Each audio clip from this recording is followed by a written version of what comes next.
So, last time, I finally reached a peaceful village, or at least that's what I thought. I decided to head back to my old home using the waystone to restock supplies. But before I could leave the cursed village again, 2 banshees showed up again. Yeah, the screaming demons are back for one more round.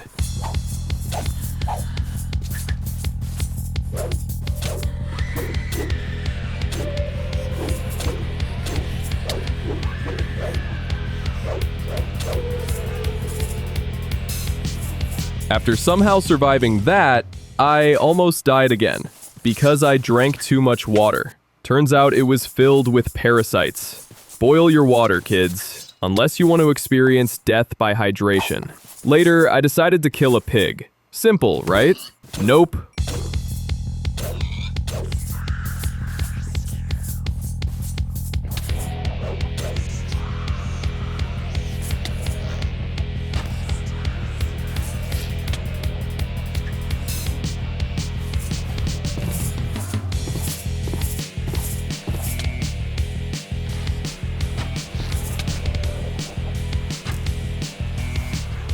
I was literally one hit away from dying, so I did the only logical thing, ran for my life. So now there's a Reaper casually haunting the village, and do you know who'll take care of that? The village hero.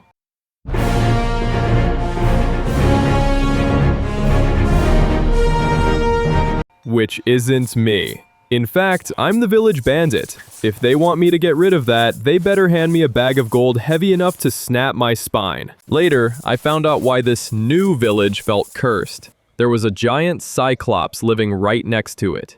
Half the health of a dragon, but somehow looks like it failed anger management and ate the therapist. I have no clue if this dude ever leaves his cave, and honestly, I don't want to find out. Then I found this sketchy structure with a random chest inside. Looked like bait, and surprise, it was. Dug around it anyway and found diamonds. Worth it. Later on, I switched gears and went exploring. I looked around like I actually knew what I'm doing, but hey, I found a lot of iron, so I'll call it a win. After exploring for a while, I realized no matter where I went, I always ended up back at the sea.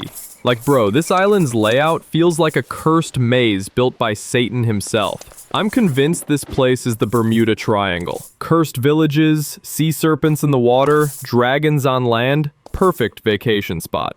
Eventually, I went back to the Cyclops village, prepped my gear, and finally decided to sail away. I sailed straight and somehow ended up back at the same cursed village. This island legit said no leaving.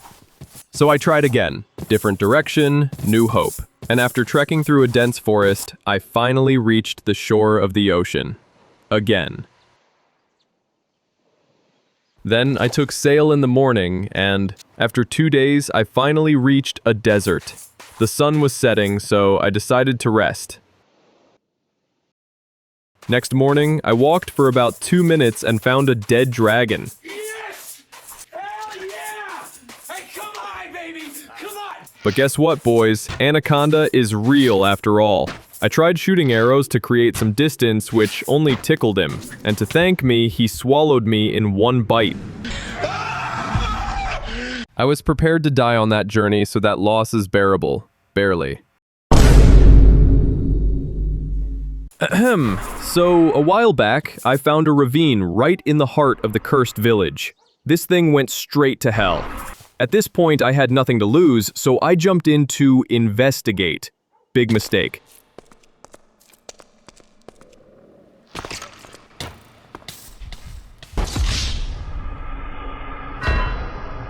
Cut. Yeah, that never happened. Take 2, and action. I jumped in again. And just look. There's a spawner of armored skeletons waiting for me. Only a fool would let one of the skeletons knock himself into the lava. Then I went near the darkness and saw something. It was growling. All I could see was a massive silhouette standing in the dark, watching me. What the fuck is going on here? Yeah, staying in the light, not optional anymore. I went a bit further down and saw a mysterious Halloween pumpkin lying on the ground. Now this thing is basically a gamble. And because I have zero self-preservation instincts, I used it. And somehow, I got an ender pearl. That's one of the most important items in rlcraft. I needed it for a soul stone, so I had to get home at any cost. Problem was, I couldn't find a way out. Then I spotted dirt. Finally, some hope. I started digging up, heart pounding. Any second now, something would spawn and end me. After collecting enough dirt, I made the climb. I ran out a couple of times, but somehow I managed to climb out without dying. Soon after, I finally saved the ender pearl in a chest. Little did I know, the island had way more surprises lined up for me.